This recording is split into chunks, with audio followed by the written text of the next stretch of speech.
আসসালামু আলাইকুম বন্ধুরা, কেমন আছেন সবাই? আশা করি আল্লাহর অশেষ রহমতে সবাই ভালোই আছেন। তো কাছে বা দূরে যে যেখান থেকে আমার এই ভিডিওটি দেখছেন তাদের সবার প্রতি শ্রদ্ধা এবং ভালোবাসা জানিয়ে নতুন একটি ভিডিও নিয়ে আসছে আপনাদের মাঝে। তো আশা করি ভালো লাগবে, পুরো ভিডিওটি দেখবেন। আর পুরো ভিডিওটি দেখার পরে যদি আপনাদের কোথাও কোনো অংশ একটুকু ভালো লেগে থাকে তাহলে অনুরোধ করব প্লিজ একটা সাবস্ক্রাইব করবেন এবং বেল আইকনে ক্লিক করে রাখবেন যেন পরবর্তীতে নতুন কোনো ভিডিও ছাড়ার সঙ্গে সঙ্গে পৌঁছে যায় সবার আগে আপনার কাছে। আর ফ্যামিলি এবং ফ্রেন্ডসের মাঝে শেয়ার করে দিবেন। একটা লাইক দিয়ে রাখবেন যেন আপনার একটা লাইকই পারে আমাকে পরবর্তীতে নতুন নতুন কোনো ভিডিও নিয়ে আসার জন্য। একটা লাইক দিলে হয় কি আসলে আমরা যারা ইউটিউবার যারা ইউটিউবে ভিডিও তৈরি করি তাদের অনেক উৎসাহ হয় নতুন ভিডিও তৈরি করার জন্য। তো আজকে আমি রান্না করব বিরিয়ানি। তো আজকে রান্না করব আমি গরুর মাংসের বিরিয়ানি। তো এই মাংসের বিরিয়ানি এটা কিভাবে সহজভাবে এবং ঘরোয়া মশলায় করা যায় তো আপনারা দেখুন। আশা করি ভালো লাগবে আপনাদের কাছে। তো আমি এখানে দিয়ে দিলাম 1/3 কাপ পরিমাণে সয়াবিন তেল এবং তার ভিতরে দিয়ে দিলাম ২ টা তেজপাতা, ২ টা দারুচিনি এবং ৪-৫ টা লবঙ্গ। তেলের ভিতরে হালকা একটু নাড়াচাড়া করে তারপরে ২ কাপ পরিমাণে পেঁয়াজ কুচি দিয়ে দিলাম আমি। এখন মাংসটা কষাবো তো তার জন্য পেঁয়াজটা হালকা একটু ভেজে নিচ্ছি। বেশি বেরেস্তার মতো ভাজবো না। বেরেস্তার মতো ভাজলে সেটার কালারটা এবং ইয়েটা অন্য রকমের আসে। তো হালকা একটু ভেজে নিচ্ছি। তো আজকে আমি রান্না করছি ১.৫ কেজি পরিমাণে গরুর মাংস দিয়ে। তো ১.৫ কেজি পরিমাণে গরুর মাংস এই যে আমি এখন দিয়ে নিলাম। আর রান্নার শুরুতে আমি তেল দিয়েছি 1/3 কাপ পরিমাণে। তো বিরিয়ানি রান্নার ক্ষেত্রে আসলে তেলটা একটু বেশি দিতে হয়, তেল বা ঘি। তো আমি কেন এতটা কম পরিমাণে তেল দিলাম এবং তারপরও যে আমার বিরিয়ানিটা এত ঝরঝরে এত সুন্দর হয়েছে তো সেই কারণটা আমি একটু পরে বলছি আপনাদের। তো এখন আমি যে মশলাগুলো দিয়ে নিলাম, এই মশলাগুলো আপনাদেরকে একে একে আমি বলে দিচ্ছি এর সঠিক পরিমাণ সহ। আপনারা যদি এই পরিমাণে দিতে পারেন তাহলে আপনাদের বিরিয়ানিটা পারফেক্ট হবে এবং এর স্বাদটাও অতুলনীয় হবে। তো ১.৫ কেজি মাংসের জন্য আমি দিয়ে দিচ্ছি ১.৫ টেবিল চামচ পরিমাণে মরিচের গুঁড়া, ১ টেবিল চামচ পরিমাণ লবণ এবং ১/২ কাপ পরিমাণে আদা, জিরা এবং রসুন আমি দিয়ে সবগুলো মশলা একসঙ্গে মিশিয়ে আমি ১/২ কাপ পরিমাণে দিয়ে নিচ্ছি। আমি আসলে একসঙ্গে বেটে রাখি সম পরিমাণে রসুন, আদা এবং জিরা ৩ টাই সম পরিমাণে একসঙ্গে একটা বাটির ভিতরে রেখে দেই আমার কাজের সুবিধার জন্য। তো এই যে মাংসটা একটু ভালো করে কষিয়ে নিব। তারপরে এখন আমি দিয়ে নিচ্ছি ধনিয়া গুঁড়া ১ চা চামচ পরিমাণ, আর সাদা এলাচের গুঁড়া ১/২ চা চামচ পরিমাণ এবং গোলমরিচের গুঁড়া ১/২ চা চামচ পরিমাণ। তো সমস্ত মশলাগুলো আমার দেওয়া শেষ। আর আমি জয়ফুল এবং জায়িত্রী দিয়ে নিয়েছিলাম সামান্য পরিমাণে মানে অর্ধেকটা পরিমাণে জায়ফল এবং জায়িত্রী।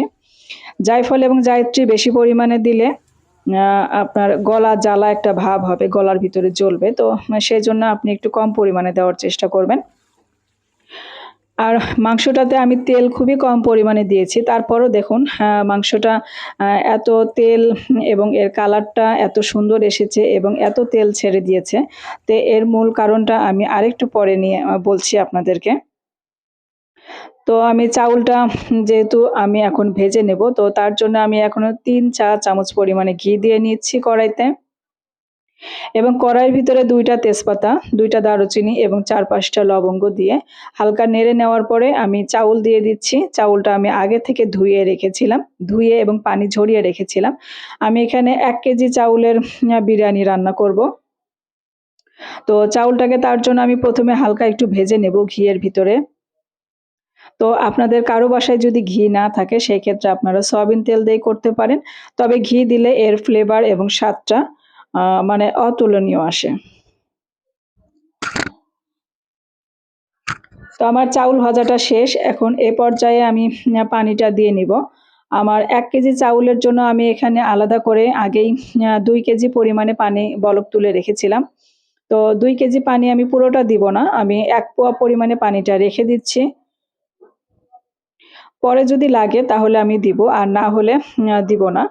তো আপনারাও ঠিক একই প্রসেসটা ফলো করবেন। এবং কেন আপনি ২৫০ গ্রাম পানিটা রেখে দিবেন তা আমি আরেকটু পরে বলছি আপনাদেরকে। আর আমার এই রেসিপিটা যদি আপনারা পুরো ফলো করেন তাহলে আপনাদের বিরিয়ানি হবে পারফেক্ট এবং ঝরঝরে হোটেল স্টাইলের মতো। এইভাবে বাসায় যদি আপনারা বিরিয়ানি রান্না করে খাওয়ান পরিবারের লোকজনদের তাহলে ওরা রেস্টুরেন্টে যাওয়ার কথা ভুলেই যাবে। তো এই যে দেখতে পাচ্ছেন আমার বিরিয়ানিটা প্রায় হয়ে এসেছে। এখন এই মুহূর্তে এই যে পানি, পানি অবস্থা যা আছে, তো এই মুহূর্তে এরকম অবস্থায় আসলে আমি মাংসটা ঢেলে দিব বিরিয়ানির ভিতরে। আর আমি তেল কম দিয়েছিলাম মাংসর ভিতরে দেখতে পেলেন যে 1/3 কাপ পরিমাণে তেল দিয়েছিলাম। তারপরে মাংসটা কষানোর পরে দেখতে পাচ্ছেন এতটা তেল ছেড়ে দিয়েছে এবং এতটা তেল।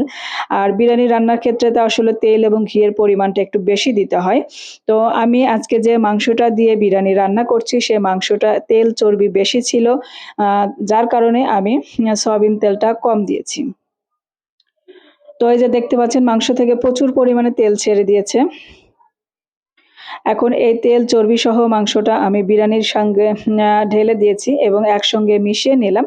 তো তারপরে দেখতে পাচ্ছেন এই যে এরকম ঝরঝরে হয়ে এসেছে। আর নামানোর ঠিক ৫ মিনিট আগে আমি এখানে দিয়ে দিলাম ৩ চা চামচ পরিমাণে ঘি।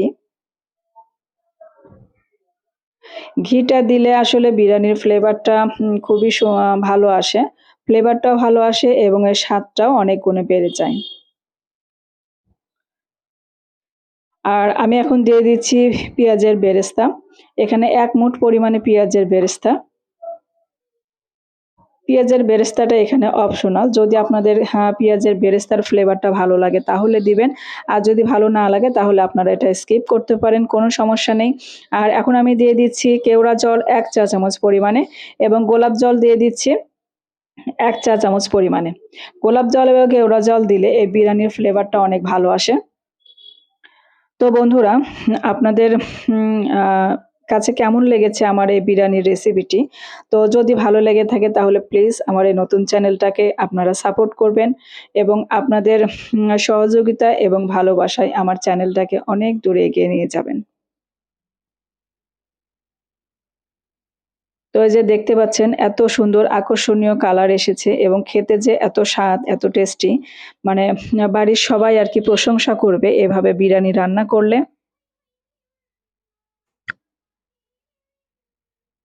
তো বন্ধুরা সবাই ভালো থাকবেন, সুস্থ থাকবেন আর এইভাবে মজার, মজার বিরিয়ানি রান্না করবেন।